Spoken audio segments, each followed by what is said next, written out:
The year was 2847 when humanity received its final judgment.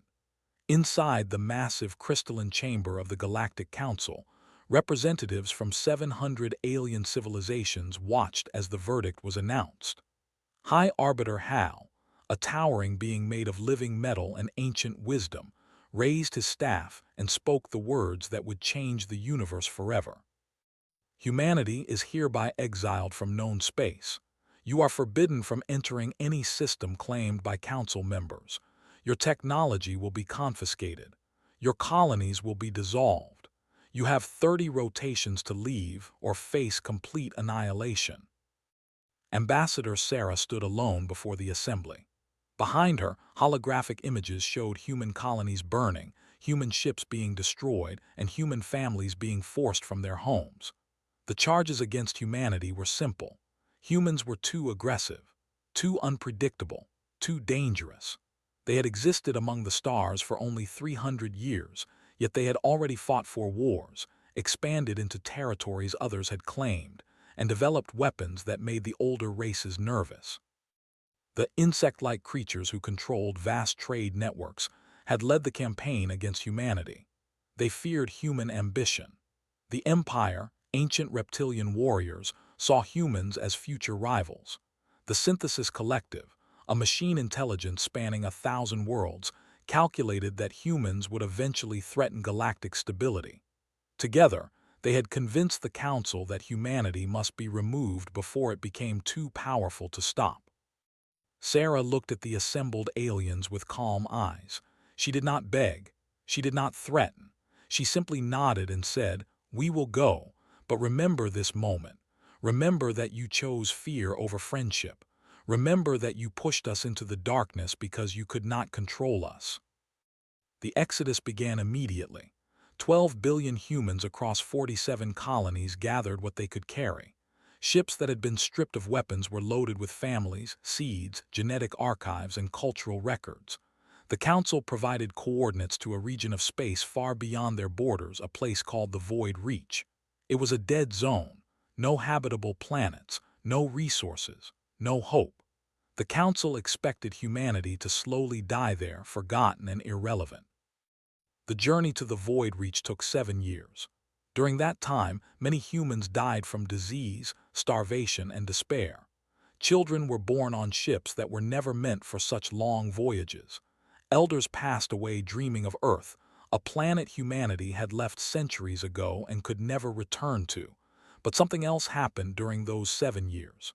Humanity began to change. Admiral Stone, the man tasked with leading the Exodus fleet, gathered the greatest minds humanity had left. Scientists, engineers, philosophers, and soldiers met in secret councils aboard the flagship Unity. They asked themselves a question that would define their future. The question was not how to survive. The question was how to become something the galaxy had never seen before. Doctor, a quantum physicist who had been working on theoretical research before the exile, presented a discovery she had made during the journey. While studying the strange energy signatures at the edge of known space, she had found something impossible. There were cracks in reality itself. These cracks led somewhere outside normal space and time. She called them temporal fractures, and she believed they could be used. When the fleet finally reached the Void Reach, they found exactly what the Council had promised. Nothing. Empty systems with dead rocks and cold suns. But they also found something the Council had not known about. At the center of the Void Reach was an ancient structure. It was a ring the size of a small moon, made from materials that did not exist in the periodic table. It was dark and silent, but it was waiting. Commander led the first team to explore the structure. What they found inside changed everything. The ring was a gateway, built by a civilization that had existed before the current universe began. This ancient race had learned to step outside of time itself. They had built doorways to places where past, present, and future existed all at once. They had called themselves the Eternals, and they had left their technology behind for whoever was worthy enough to find it. The humans spent 50 years learning to use the Eternal technology. During this time, they built stations inside the Void Reach. They developed new sciences. They grew food in artificial environments.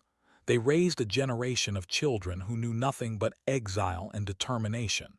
These children grew up hearing stories of the injustice their parents had suffered. They grew up hungry for a future their ancestors had been.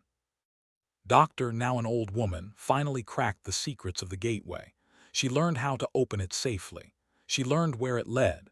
Beyond the gateway was a dimension called the temporal nexus. In this place, time did not flow in one direction. A person could step forward 1,000 years or backward 1,000,000. They could exist in multiple moments simultaneously. They could see every possible future and choose which one to make real. The first human to enter the temporal nexus was a young pilot named James. He was 23 years old, born on a refugee ship, and he had volunteered for the mission knowing he might never return. When he stepped through the gateway, he experienced all of human history at once. He saw the first fires lit by ancient ancestors. He saw the building of cities and the falling of empires. He saw the moment humanity reached the stars and the moment they were cast out. And he saw the future.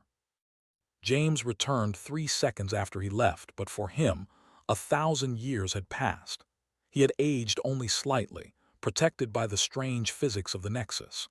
But his mind now contained knowledge from futures that had not yet happened. He knew technologies that would not be invented for centuries. He knew strategies that would win wars not yet fought. He knew exactly what humanity needed to do. Under James's guidance, humanity built the Dominion. It was not a nation like the empires of the Galactic Council. It was something new. The Dominion existed partially outside of time. Human cities were constructed in pocket dimensions where 1,000 years could pass while only a day went by in normal space. Human scientists developed technologies by traveling to futures where they had already been invented and bringing them back. Human soldiers trained for lifetimes and returned to their own timeline without aging. The temporal forges became humanity's greatest achievement. These massive facilities could manufacture anything by pulling it from timelines where it already existed. Need a fleet of warships. The forge could reach into a future where those ships had been built and bring them to the present. Need soldiers. The forge could recruit volunteers, send them to train for decades in accelerated time, and return them moments later as veterans. The Dominion grew powerful beyond anything the galaxy had ever seen. 300 years after the exile, humanity made its return. The Galactic Council had long forgotten about the humans they had sent to die in the Void Reach. They had celebrated their decision as wise and necessary. They had written humanity into their history books as a cautionary tale about aggressive species that could not adapt to civilized society. The first sign of humanity's return was the disappearance of a trade convoy near the border of Council space. 70 ships simply vanished without any distress signals or wreckage. They sent a war fleet to investigate. That fleet also disappeared. The Council began to worry. High Admiral Stone, the grandson of the original Stone, led the Dominion's first official diplomatic mission. His flagship, the Eternal Vengeance, appeared in the center of the council chamber without warning. It had not traveled through space. It had simply stepped from one moment in time to another, materializing exactly where it wanted to be. The aliens were terrified. They remembered the humans as desperate refugees with broken ships and empty hands. Now they saw a vessel that radiated power beyond their understanding. They saw Admiral Stone, calm and confident, surrounded by soldiers who looked at the council members with cold eyes. "We have returned," Admiral Stone announced. "Not for revenge, not for conquest. We have returned because you need us." He showed them images from the temporal nexus. In every future the Dominion had explored, a great darkness was coming. An enemy from outside the universe, from a place where nothing living could exist, was approaching. This enemy had destroyed 1,000 galaxies across countless timelines. It consumed everything. Stars, planets, civilizations, even time itself. And it was coming for this galaxy within 500 years. "You exiled us because you feared what we might become," Admiral Stone said. "But what we became is the only thing that can save you. We offer alliance. We offer protection. We offer a future, but you must choose now. The Galactic Council faced an impossible decision. Accept help from the species they had wronged and admit their mistake, or refuse and face annihilation alone. High Arbiter Hal, still alive after 3 centuries through technological preservation, bowed his ancient head. "We accept," he said, "and we ask forgiveness." Admiral Stone smiled. "Forgiveness will come with time. First, we prepare for war." The Dominion shared its knowledge with the Council races. Human scientists taught aliens how to build temporal shields that could protect planets from time manipulation. Human engineers helped construct new fleets capable of fighting in dimensions beyond normal space. Human soldiers trained alongside warriors from species that had once hated them. The children of exile had become the guardians of the galaxy, not through anger or vengeance, but through a simple truth. When humanity was pushed into darkness, they did not despair. They found a door that led beyond darkness. They found power that transcended time. They built a dominion that existed in all moments at once. And when the great enemy finally arrived 5 centuries later, it found a galaxy united under human leadership. It found civilizations that had learned to set aside fear and prejudice. It found warriors who could fight across time itself. The battle lasted 1,000 years from certain perspectives and only a moment from others. But humanity held the line. The eternal dominion of humanity became legend. Stories spread across the universe about the species that had been exiled and returned as gods, about the refugees who built an empire beyond time, about the people who chose hope when they had every reason to choose hatred. Sarah, the ambassador who had accepted exile with dignity, was honored as the mother of the Dominion.